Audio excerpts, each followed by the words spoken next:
welcome back to the Shuffle Squad. Zach Lesage here. Today we are covering over the top 10 best decks. Yep, it's another week, another top 10 best decks, but we just saw Atlanta Regionals, our first major event worldwide outside of Asia that's featured the new Journey Together cards. That means our metagame's going to definitely shape up differently than what we've had over the past couple weeks, and we have some really exciting results to show today.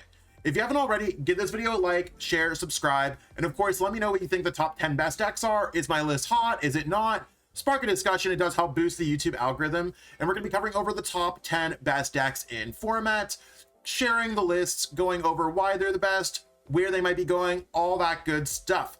If you need any of the cards for these decks, check out our sponsors at Kayfabe Cards for in real life cards, at PTCGL Store for online code cards, and of course, if you need any accessories to help finish off your deck like a deck box, check out Ultimate Guard. Let's jump into our number 10 deck. At number 10 this week, we have Raging Bolt EX. Now, Raging Bolt EX did have a large amount of play at Atlanta, but it largely did not convert to day 2 very well. And then Raging Bolt did not particularly have the strongest day 2 ever. It's a pretty decent pick when it comes down to the metagame, but decent doesn't always necessarily get you that title of regional champion. I think Raging Bolt is going to be a deck that's going to continue to see play. It's relatively easy to have success with, but there are some tough matchups out there, namely going to be Dragapult and Gardevoir, and those are names that we've heard and seen success before. Now, why is it losing to those decks? Well, as much as you might be like, Bellowing Thunder can knock out anything, they have a lot of disruption-based gameplay and strategy that can really have you going draw past just for one turn in the mid to late game while you don't get set up. This build proved to be the most successful one, in my opinion, with the Noctowl, and the list that I'm showing is a mix between Christian Fontenot and All Out Blitzel's list that they both played for a solid run at Atlanta. Now, all of these lists are available in the pinned comments. It's going to take you to the My Limitless Deck Builder, and then you can import, adjust, or do anything that you want from them from there. So hopefully that's great. And check out our sponsors in our description if there's anything else there. On both my Metafy and the Shuffle Squad's Metafy, we have some premium content revolving around these decks. So if you want to help support either myself or the Shuffle Squad more, or both of us, check out our links in the description. Let's see what we got going on at number 9. Oh, how the mighty Terapagos has fallen from the number 1 deck in format all the way to number 9. It seems like this deck was completely disregarded by most top players, and the list that I base mine off of is the best player that played it, Nick Moffitt, who ended up making top 64 at Atlanta. 39th was the highest with Nick Moffitt, meaning that there's just a bunch of other decks that saw success, and I think a lot of players really went to counter this deck. I thought that his build looked pretty great when it came down to it. There's a lot of inclusions. I've adjusted. I think I have one more Crispin, whereas he has a glass trumpet. And I think when it comes down to Terapagos, the options are always going to be valid, whether you want to have Wellspring for a lot of these single prize card Pokemon, Pikachu to knock something else out, or Terapagos to counter another Area 0 decks. The deck can always be adjusted, and the list is never really going to be the same. Maybe for a couple weeks it might, but we can always adjust it better for the format to figure out exactly what we're playing around. While I think that this deck at number 9 is a little low, we'll have to see. It's not necessarily instilling confidence that the best placement was top 64, but when it comes to regionals coming up this weekend, like the regionals in Monterrey, we'll have to see how Terapagos does there. Let's see what we got going on at number 8. At number 8, we have the Gholdengo Dragapult list that Caleb Gettimer, Gabriel Smart, and Grant Manley played to some solid finishes at Atlanta. Now, this is a deck that we've seen in Japan, and we've seen it with big Dragapult builds, small Dragapult build, big Gholdengo build, small Dragapult build. It's one of those things where we see all these combinations of Gholdengo and Dragapult, and having extra draw seems pretty nice here between having Recon Directive and having access to Dragapult to use snipe stuff. I think it's really one of those decks where they've seen success with it. They're some of the best players. Gettimer won a regionals, Smart won a regionals. Grant Manley is one of those players that's basically waiting to catch his flowers, but always seems to be making top 8, top 4, maybe even finals. So they know what they're doing with this deck. I think that it's an inventive build, and having Dango in a build in a world where there's a bunch of Dragapults and having Monkey Dory seems like it's very anti-Dragapult. Not sure necessarily what stopped them, But when it comes down to these builds and comes down to decks like this, I think this deck is going to be here for a little bit. Might not necessarily be here to stay, but I could see over the next few regionals that we are going to see adaptation of those because they are quite popular players, strong deck builders, and the metagame doesn't look like they got it wrong, so it might just be good to re-roll this into another tournament. Seems like pretty cool. There's a lot of definite Dragapult and Gholdengo decks separately that did well, so maybe we'll even see some of those more on this list. Wink, wink, nudge, nudge. At number 7, we have the Eevee box Flareon build with Sylveon that Nathan Stratford and friends played to the Atlanta Regional Championships. I thought that their build was quite good. I've included the colorful friends Eevee that I forgot to add when I did my Flareon deck profile, so shout out to Stratford for letting me know about that. This build really is like, we got Flareon as our Terra Igniter. Basically, we're able to use Area 0 under depths and get all the cool stuff, activate Noctowl, all that. And then we can go Burning Charge, accelerating energies to our different Pokemon. Now, Burning Charge could knock out something like a Teal Mask Ogerpon, but where this deck is really cool is we either have big damage with Carnelian, or we can use Angel Light plus Unfair Stamp against these Dragapult and these Gardevoir builds, these Stage 2 Pokemon EX decks. Beyond that, you have some attackers that are cool. They're just basic Terra attackers like Terapagos, we see Lily's Clefairy, and the rest is really meant to be consistent. I know this deck hasn't always got the love, but it seems like they might have got the kind of mixture right between Flareon and Sylveon right now for our current metagame. Will this deck continue to see success? Honestly, I think it might, as long as people are able to get their hands on Flareons and Eevee EX, cards that are pretty hard to insert from Prismatic Evolutions. At number 6, we have Poison Archaludon EX. Now, this is a deck that made top 16 at Atlanta. Isaiah Chevelle played it. Very great player, very respectable player. And we have Archaludon in the front, and we have that Poison Donk in the front, Archaludon in the back. Or sometimes it's Archaludon in the front when you can't Poison Donk your opponent.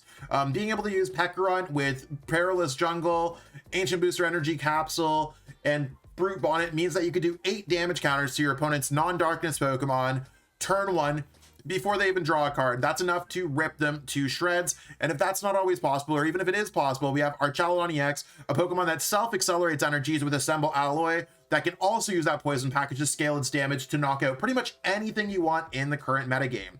I think this deck is it's definitely my definition of a deck that I would play. I like it, I love it. It's just like, it screams me. Maybe you'll catch me playing this in Monterrey, maybe you won't, but it's definitely a deck that I'm going to have built and construct, and I think it's really cool. Is it the most consistent deck? That's really where these Archaludon kind of contraptions kind of come from. You can sometimes just fail to get set up, or they're a little bit susceptible to Badoo, especially with only the 2 Archaludon, but when it works, and there's a lot of draw supporters. There's a lot of good things about this. Don't let me deter you from playing this deck. I think it's really cool. At the halfway point this week, we have Terapagos EX with Bouffalant. Now, this is one of the most hyped decks heading into Atlanta Regionals, and it kind of lived up to the hype because we had one in our top cut. It beat out Bodie Robinson to snatch that top 8 finish, and then it lost in the top 8. Having a solid matchup against most of the fields is always going to be good, and having a Terapagos that can go from 230 plus Bravery Charm to 280 plus Bouffalant 340 HP kind of, with Monkey Dories and a tasteful text. It just seems like this is the best way to be probably playing any of these Terra Engine decks. And this one kind of leads the pack between the Raging Bolt builds, the Terra Box builds, and all that other stuff. So I think if you're looking for a deck, straight up tanky Terapagos seems like a solid play. I think it's a deck that is probably going to be good till the end of the format. And this build, I think, is mainly based off of Jackson Ford's article that he released on the Shuffle Squad. I might have done a few adjustments, but otherwise, I think that most of the lists are looking incredibly similar because the deck was featured at a lot of online tournaments before Atlanta. Now, if you haven't already, put your best guesses for the top 4 decks. We'll see exactly what we have cooking at the top. These are some pretty fantastic decks up here. At number 4, we have Gholdengo EX. And before I necessarily say it's Gholdengo to Dunsparce, and I know this is going to say it's Gholdengo to Dunsparce, and it is Gholdengo to Dunsparce, it's really one of those decks where we saw Bodie Robinson lead the pack with straight Gholdengo, just straight up Gholdengo at he finished 9th in the tournament, losing an asymmetrical cut.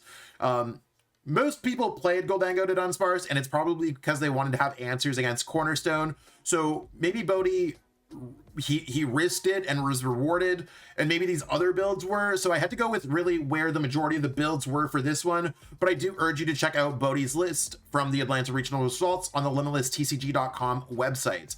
Otherwise, here we have a pretty standard list. We have some lists that play Rocky Helmet for the Pikachu matchup or Vengeful Punch. Other than that, not really sure which one's better. I went with Rocky Helmet here because I think it might be better than Vengeful Punch.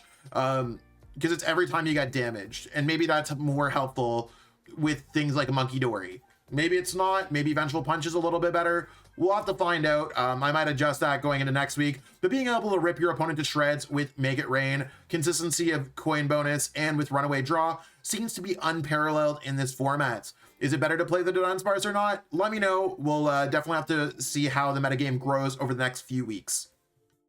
At number 3, we have Dragapult EX. Now, this is just straight up Dragapult EX with Monkey Dory, and you have a couple other techs, but this is a deck that Tanner Hurley played to a top 4 finish, and we also saw other top players like Rowan Stave now play it, really endorsing this style of deck.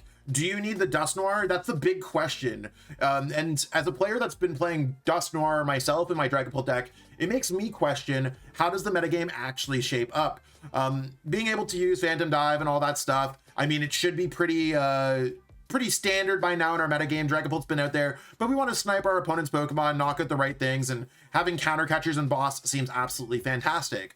Monkey Dory allows you to put back damage counters to your opponent's Pokemon, so there's some extra spreading elements there.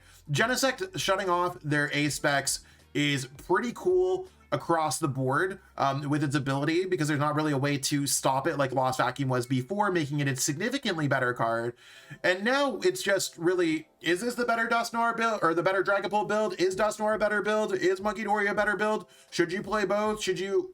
We'll have to find out. But right now, this had enough placements to put it all the way at number 3 without Dusknoir. So this is the build that we're going to go with this week. We'll have to see how the rest of the format grows and see if there's going to be a distinct winner, or if there's going to just be 2 Dragapult decks, or 3 if you include the Gholdengo deck, in our top 10 decks going forward. At number 2, we have the deck that won Atlanta Regional Championships. We have Gardevoir EX, Henry Chow's version with Zoroark EX. Now, this was a deck that was built between Henry Chow, Isaiah Bradner, and a few other top players. They all played it, they all did really well, and Henry claimed his 3rd regional championship victory. Why is this deck at number 2? Well, Gardevoir didn't convert as nearly as well as we expected. It converted decent enough, but the players playing it did not see as much success as another deck that's in our number 1 spot. I'll let you figure out exactly what that might be. Either way, Henry really carried this deck, put Gardevoir on the map, and continued to see success. There's the Curlias there. We don't have Refinement no more, so that's why we're going with the Zoroark line. You might be wondering, why do we play a 2 Zoroark, 1 Zorua? So we have a less chance of starting with Zorua, and we have more opportunities to search out basic Pokemon with Buddy Poffin than we do on our stage 1 and evolution-based Pokemon. Pretty interesting build across the board, but it's the same old Gardevoir EX action that we've had for pretty much a couple of years now. So if you've been a Gardevoir player for a while, pick up those Zoroarks, preferably from Kayfabe cards, and then let's see exactly what you can cook with this one.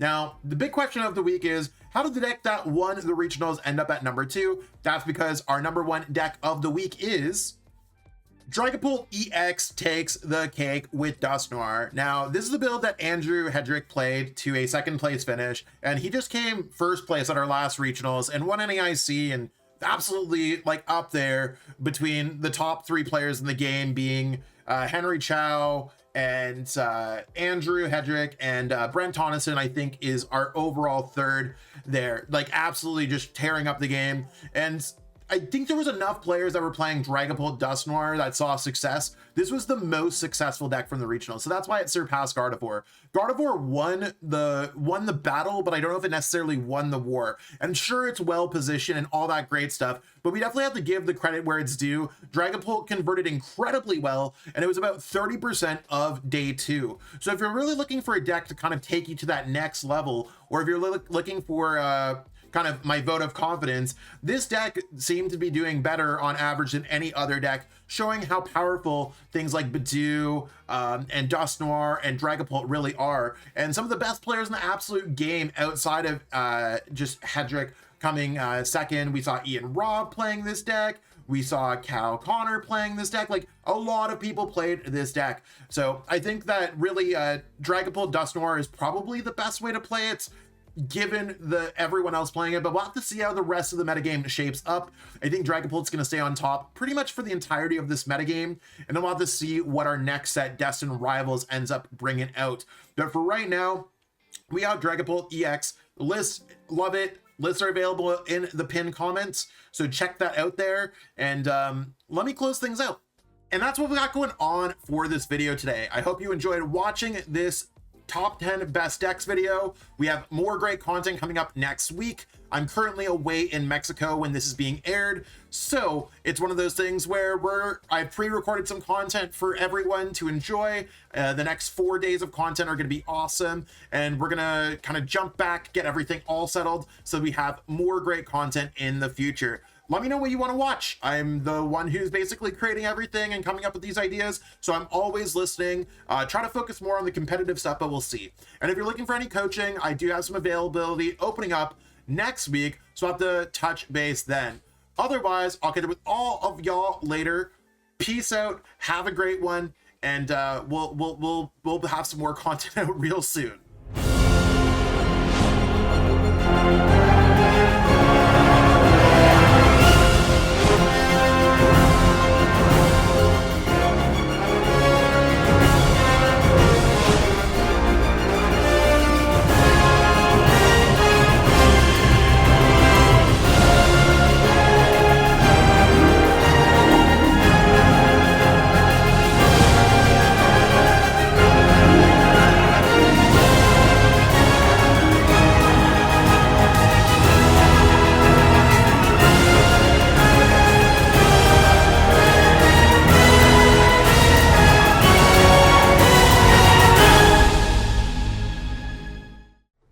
Want to support the Shuffle Squad? Be sure to check out all of our sponsors in the description to pick up Pokemon TCG singles, sealed, and PTCG live codes.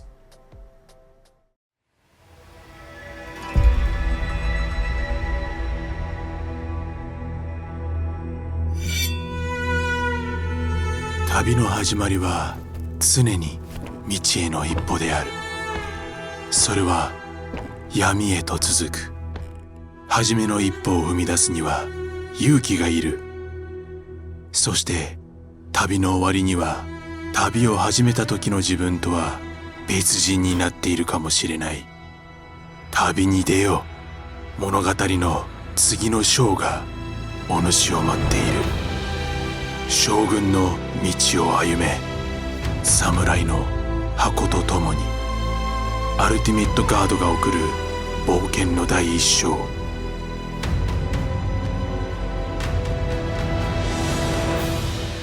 刀将軍の道近日発売。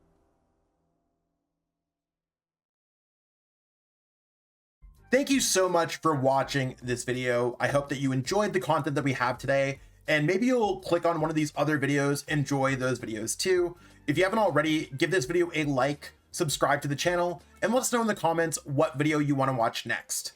Until next time, we'll catch up with all y'all later. Have yourself a great day.